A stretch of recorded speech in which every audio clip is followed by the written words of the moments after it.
My best regards to everyone. My name is Claudia Viviana Zambrano Bravo, growth 21 20 32 99, Jennifer Tovar. Problems to negotiation biotechnological products.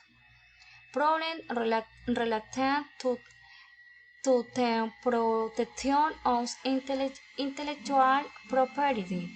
Negotiation of intangible assets, patents, brands, technology, and commercial rights, what are pre-commercial payments and royalties on sales. Problem related to value technology. Listening agreements for co-development and subsequent commercialization for the web distribution agreements amongst users to the biological industry. Problem related to negotiation.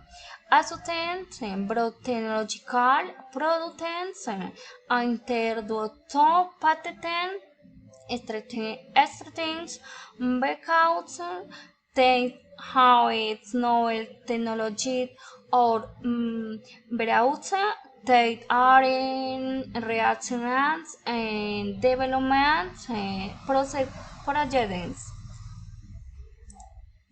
Definition and maintenance of the business model selection.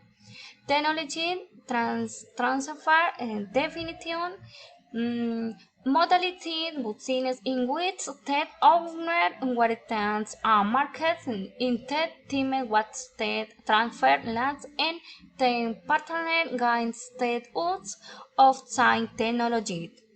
Advantage the ensure supply the productive capacity is gained.